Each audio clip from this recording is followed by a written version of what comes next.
Hi, everyone. Hi, for anyone who may be watching this ongoing experiment with LinkedIn Live. So for anyone who's watching this for the first time, I've called this segment, I guess, Open Minds.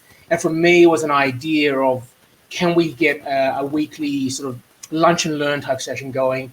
And we're talking about everything from mindset, leadership, business, organization, and life in general. But always with, I guess, a goal of just, especially for me, to be able to kind of broaden minds and broaden ideas and perspectives. And so that's what the purpose of this session is. And today I have with me a very special guest, Philippe. Philippe, welcome aboard. Now you also wear many hats. You're a industrial designer. You're in supply chain. You're in circular economies as well, and you're also a meditation practitioner. Please tell us a little bit more about what it is that you do. Oh, okay. So what I do is I help entrepreneurs turn their idea into $1 million products. So I've developed a specific design methodology in order to really deal the hardware venture. So that's what it boils down to. And off to the side, you've also been running meditation sessions as well. Yeah, so it's kind of funny because meditation and design has been running in parallel for me for the last 27 or 28 years. I started studying industrial design and I studied meditation exactly at the same time. So because of COVID, when in March, when the COVID situation happened here in Australia, I could really sense fear, anxiety, distress, and all kind of other emotions. So I thought that the gift I was given, or the gift of meditation I was given, that was maybe time to share it more broadly with the world.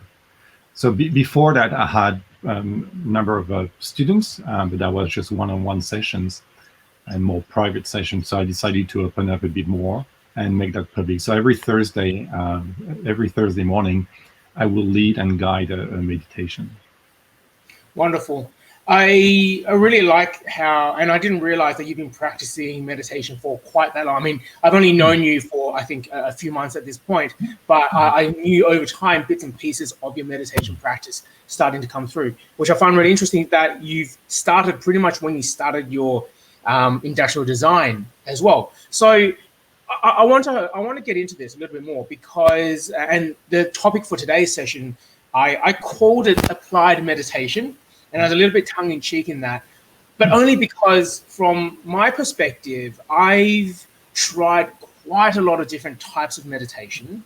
I've played around with both the apps, with the guided, solo, all that sort of stuff. And for me, I feel like it's not been an area of practice that's given me a strong amount of, I guess, impact. I sometimes I hear people who talk about meditation and it's done a lot of things for them. But for me, if I do it, if I don't do it, my entire state is kind of neutral at that point in time. So I'd love to peek into this more because I'm certainly not saying that like I've got it all figured out, but I'm keen to understand where that's had an effect. And so through your life, you study both of them side by side. What kind of impact has that had? How have you used it? What has it been for? Okay, so maybe I will step back a tiny bit and tell you a bit of my own personal journey and story. Please. So I studied meditation because at the time I was hyper anxious. I was diagnosed as hyper anxious when I was a teenager, and that means I would have insomnia and my stress level could really raise up. And so when I moved to Canada to study industrial design, I was from a mechanical engineering background, and suddenly I went into the design background or design arena. With a different language, different culture from art or art schools. And the first few weeks, I did not understand any bit in a lecture. I just didn't connect. Even that was not English mother language type of, that was more a cultural and the vocabulary issue. So after a month, after about 4 or 5 weeks, I was completely stressed out. And I reached out to someone that was living in an international building in Canada where I was residing. and that person was studying neuroscience and the brain. So I just knock on his door and say, you're studying the brain, you must know a thing or two about the mind. I can't sleep, so please help me. And that's how the journey started.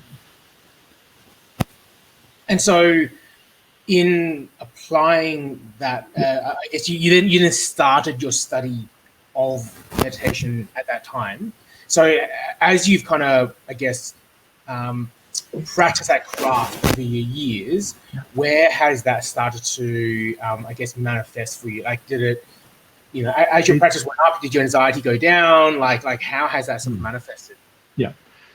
So I had a very strong event happening after 7 years of meditation that made me realize, oh gosh, that's what it is, and that's what it's all about. So it took about 7 years to really have this very deep core understanding of what it is, and not just an intellectual or conceptual thing. But before that, even I could sense the benefit. Like I have this sense that I was reacting different to the world. I could be a bit more calm. I could have a bit more distance with my own emotion and stories.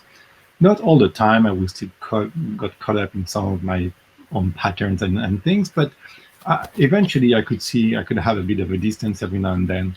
And but it took a few years. And the thing that I would say about meditation when people really start is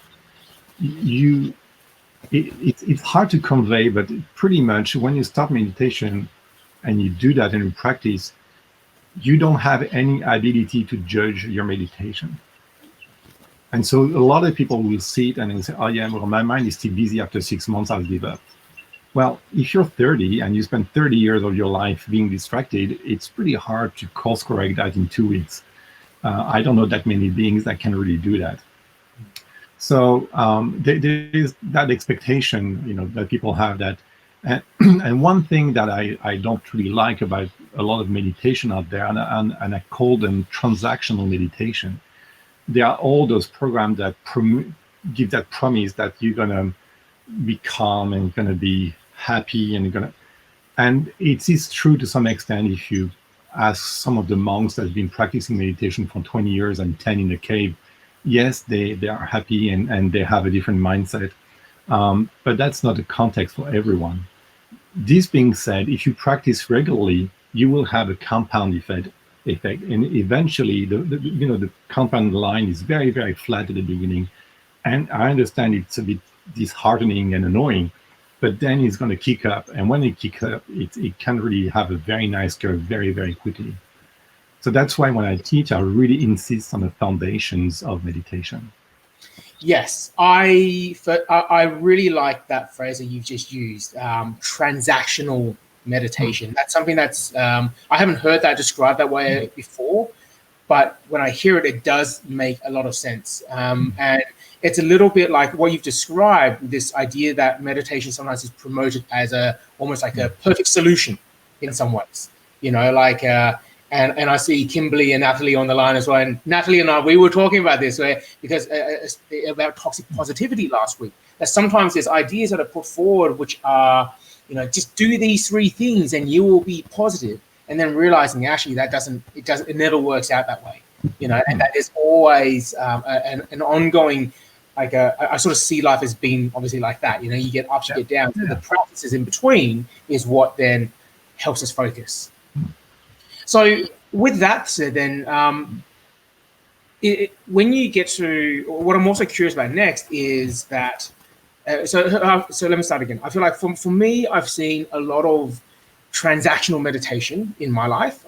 The ones that I've experienced of that, whether it's apps that I've downloaded and tried, whether it's my own meditation practice, where I've done something different. I've realized that for me, perhaps.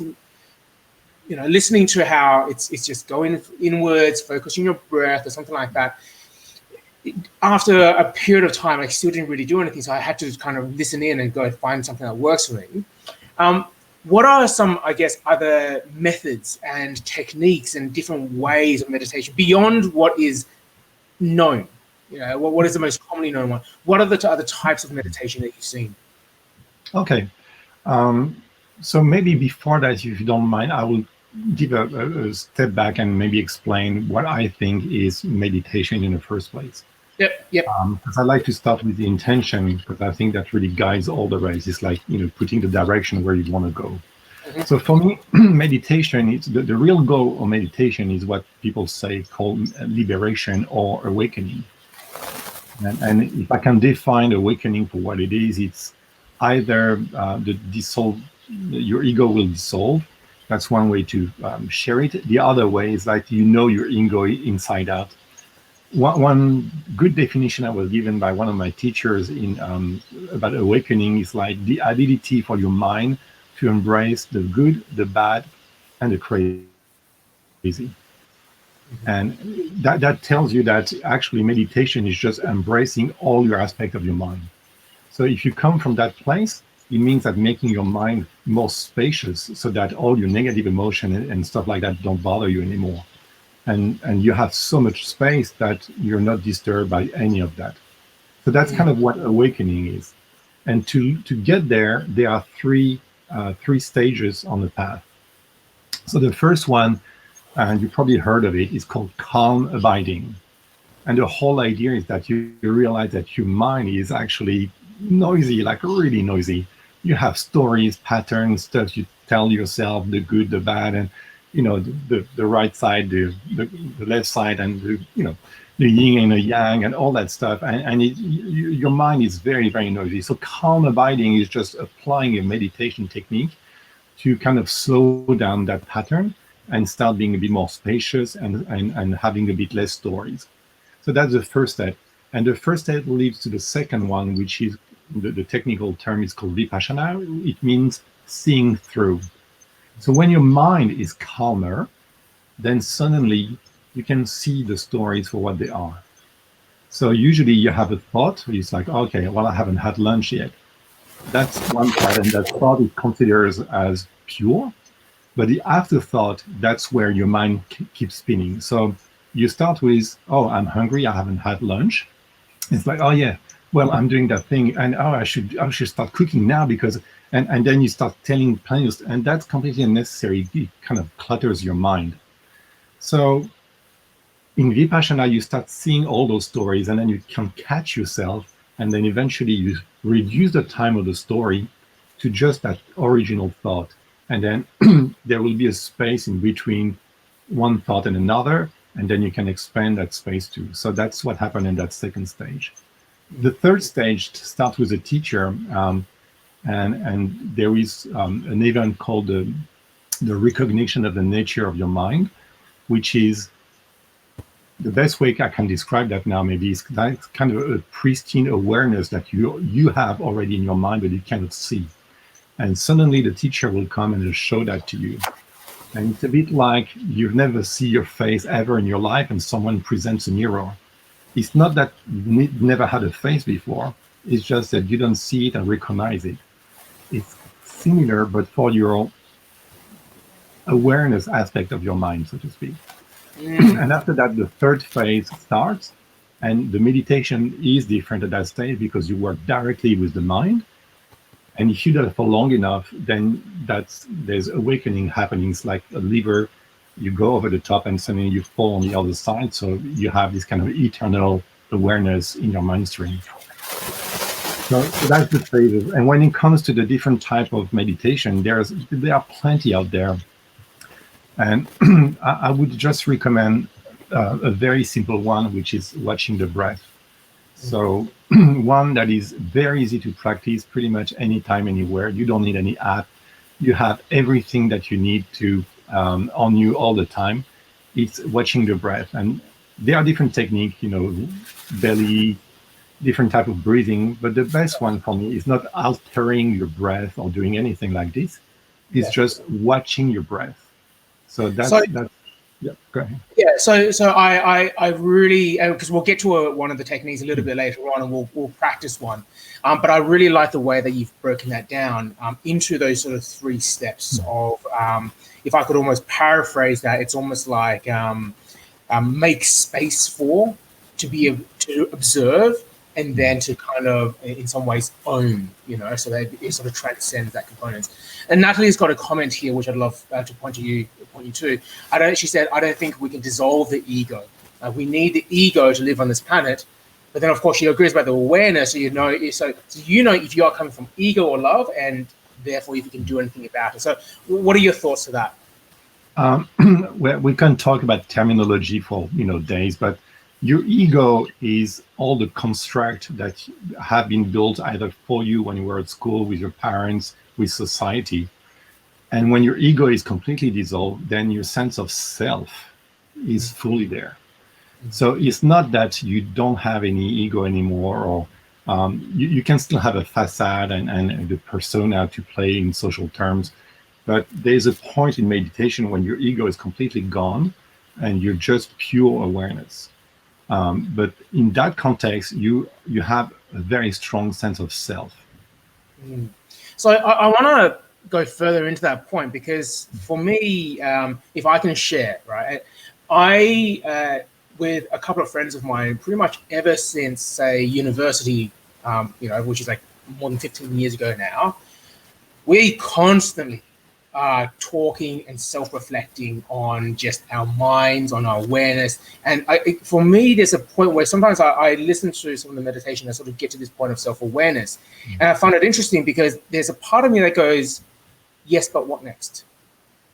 So if I am self-aware and I am aware of my thoughts and what I do at all times, then it's kind of like that mirror is always there, right? It's like one of the ways that I've described it is this sense of, for many of us, we are emotional beings, and then our ego comes along. It's an intellect, and a lot of the times the intellect can then sort of stop the ego. It can stop like the emotions from going forward. Like, oh, I know I'm being angry at the moment. Let me clamp that down, right? And then you get to a point where you release both of those, and it's kind of like your emotional and your intellectual selves are sort of flowing as one, so to speak. And so you get to a point of that self-awareness. So my last question here before we run into a session is, do you think there are any downsides to meditation? Do you think there are downsides to that level of awareness? Like, is there something to be mindful of around something like self-awareness? Not that I know of. I know that some people struggle with meditation because of the expectations they have. That's something a bit different. But I'm not aware of any downside of meditation. I'm pretty sure that pretty much everyone can practice some form of mindfulness very, very safely. What I don't really like is what I've been mentioning before, transactional meditation, because you expect something and that thing doesn't come. So after a year or two, you just give up and think, well, that's not working. But if you really have this sense of meditation with that purpose of awakening, what you do on every session is kind of building, strengthening the muscle of awareness and mindfulness. And when you do that, eventually that muscle is so big that it just takes over. And it doesn't mean that you're less who you are. And actually, that's the complete opposite. The more you practice meditation, the more free you are. Yeah.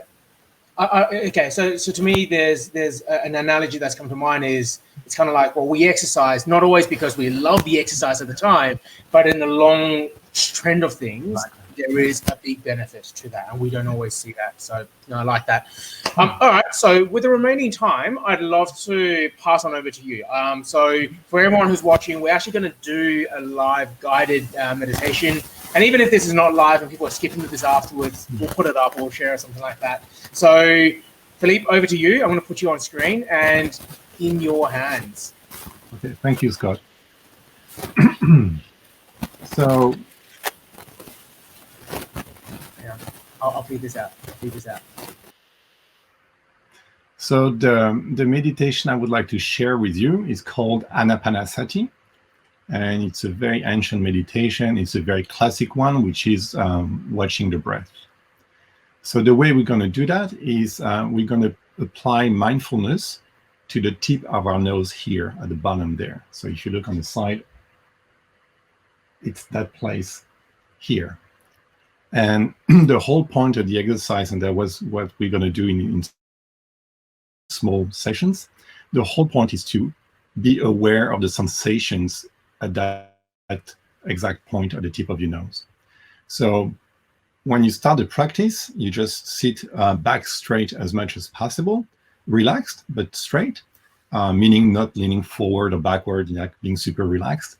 And then you're going to keep your eyes open. So there's a whole myth, I guess, around meditation, eyes closed.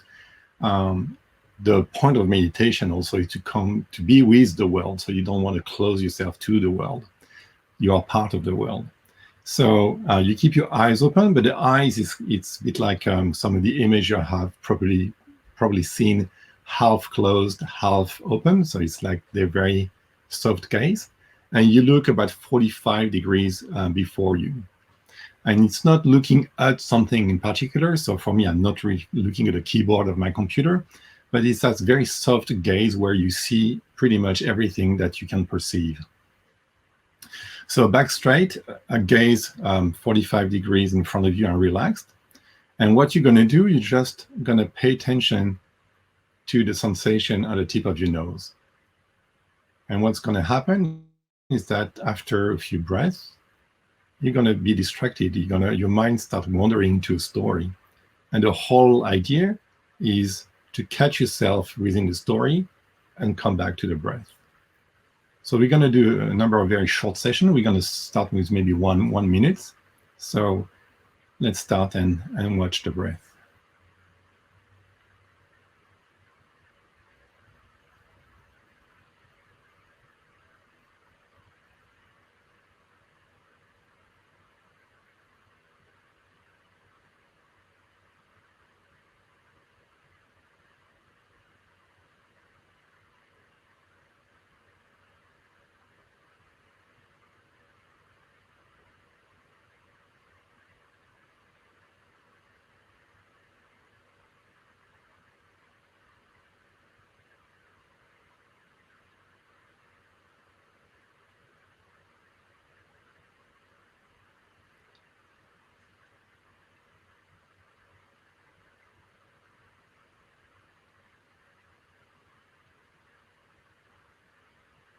And we can end this first session here.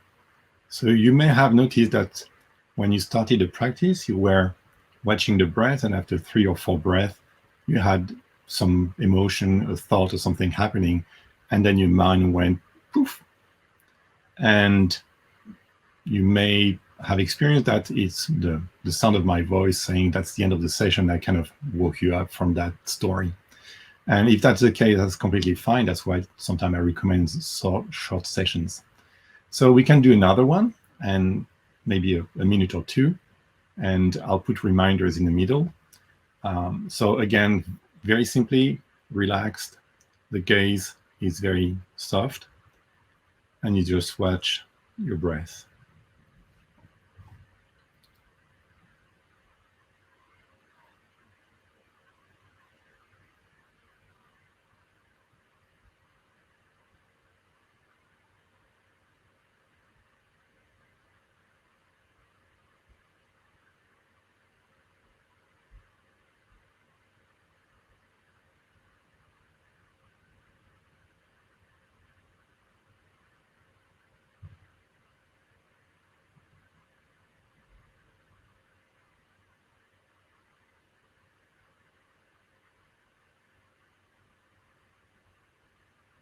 And if you find yourself distracted, you just catch a distraction and come back to the breath.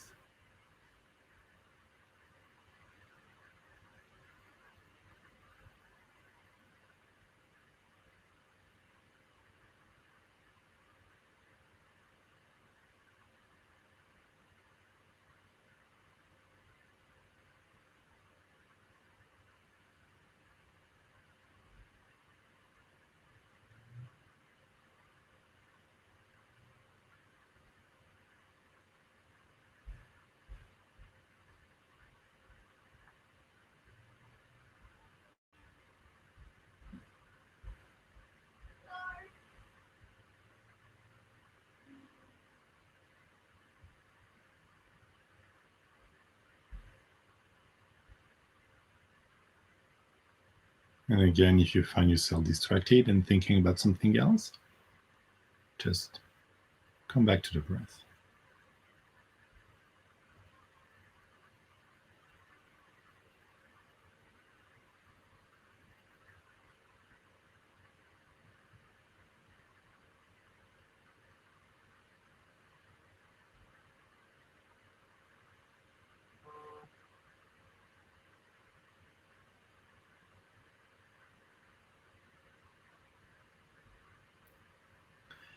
And we can end that second session here. So you can just relax and check your posture, have a drink if you want. And we can do maybe another one for 1 or 2 minutes. So again, you sit straight. You keep your eyes open, soft gaze in front of you. And then you pay attention to the tip of your nose.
And we can stop that session here too. So Anapanasati is about watching the breath.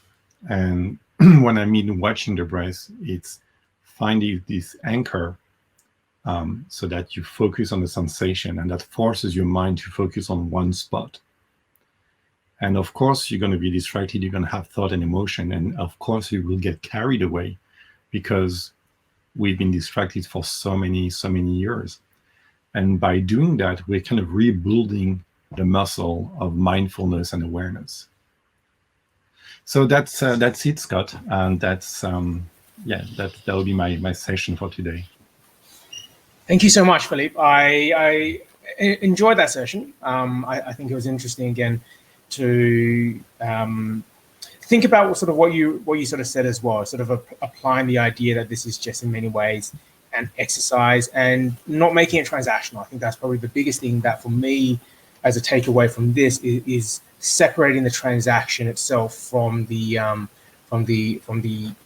practice of it. And also, I thought that was an interesting session too, because you're right. Most of the ones that I have listened to are ones that are like, keep your eyes closed, put yourself in like a lotus position and all that sort of stuff, which kind of gets into those spaces. And again, I really like the other big thing to take away from me is that, again, separating the, that there's an expectation or something to get out of it. So thank you for that. We might, well, actually, there's one comment from Natalie here I might leave as the last one, and then what we're going to do is wrap it up from there. Natalie had mentioned here, I heard reports that people had things coming up during meditation that they didn't know how to deal with it. I think I've heard of similar things as well, but I think this was in regards to my questions around the downside of meditation.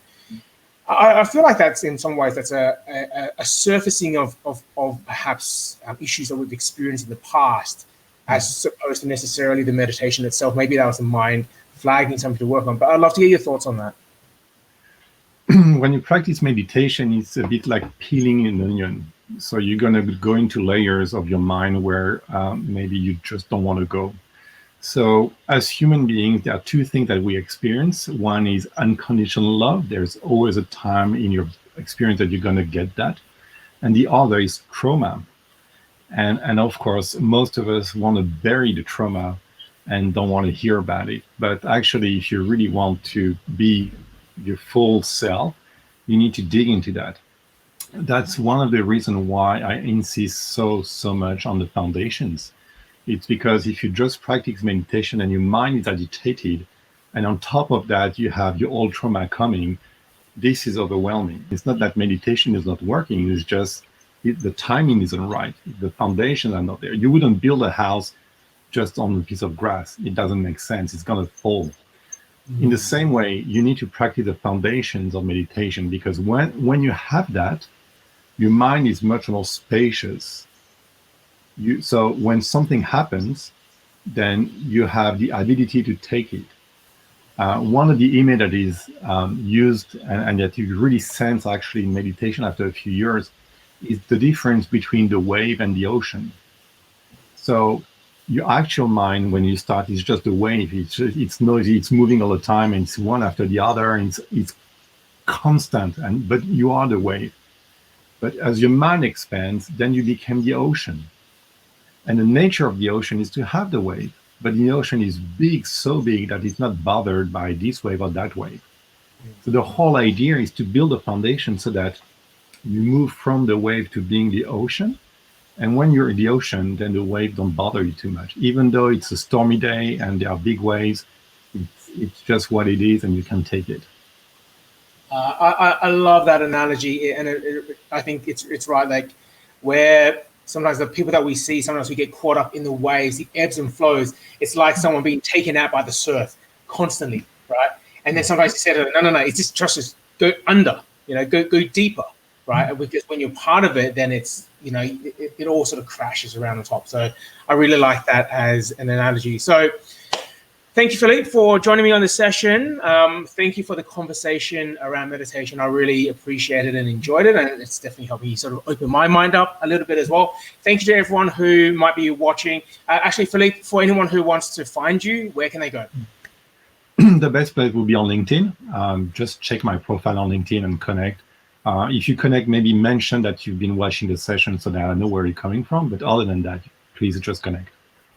Wonderful. Thank you so much. And for everybody else who's watching, again, whether live or after the fact, please do follow for more to come. And if there's other topics, other ideas and other things that you want to discuss on stream, I would welcome a discussion. I think one of the things that I see about sometimes some of the content that is on LinkedIn or YouTube is that often there's a telling a story, like here's things that you need to do. But I think there's sometimes an immense opportunity for learning to work through the problem or a challenge live and to see kind of our minds unfold. And again, similarly, our conversation with Natalie last week had this same effect. So if you want to be part of this, please do come on. I'm going to keep playing along with this experiment as well to see what else I can do to bring some of these ideas out.